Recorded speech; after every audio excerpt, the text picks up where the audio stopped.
Hey everyone, this is Cole. We settled on a name. It's Cole's Commentary.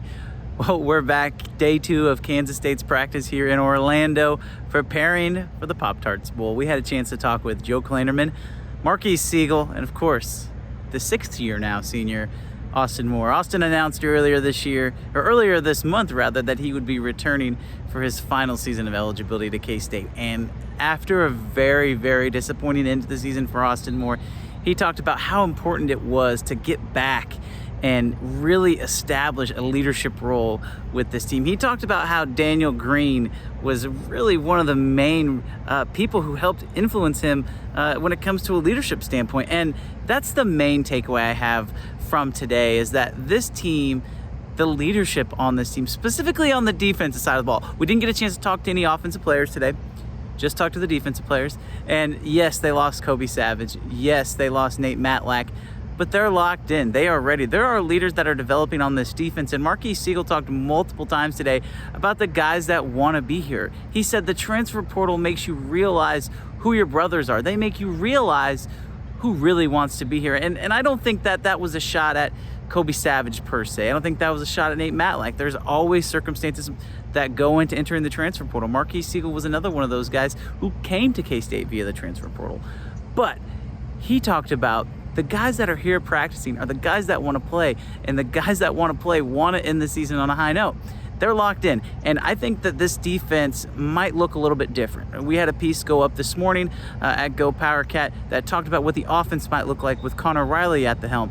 But the defense is going to look a little bit different without Kobe Savage on the back end. There's going to be some young safeties. Now, we talked about maybe that could be Wesley Fair. Maybe that could be Cam Salas. But it sounds like the guy that is going to step up and play a lot more than he has is Jack Fabris. Jack Fabris is a guy Joe Kleinerman talked about at length in the beginning part of the season.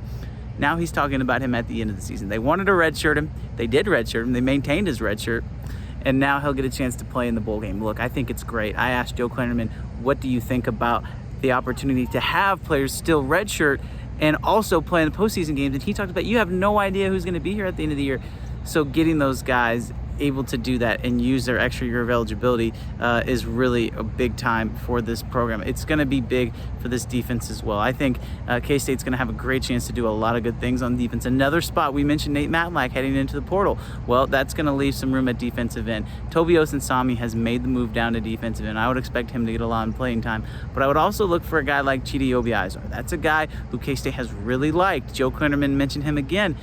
Is he ready to play and be a full-time starter for K-State in this bowl game? Probably not, but he's going to get some reps.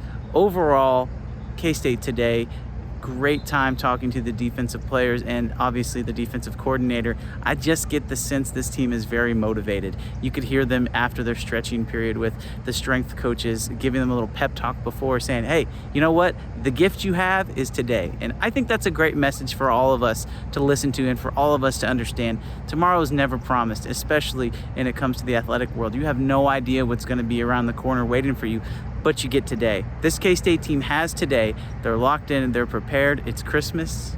They're preparing. They have the gift of today. And like I said, it's a great message, the gift of today. And folks, if you are still looking for any gifts, make sure you maybe gift your loved ones a subscription to GoPowercat. Do yourself a favor, subscribe to this YouTube channel if you haven't already. Drop a like, leave a comment, anything, you know the drill. Thanks everybody so much for tuning in to this version of Cole's Commentary. We'll have another one tomorrow. That's it. Merry Christmas from Orlando, Florida. We will talk to you next time.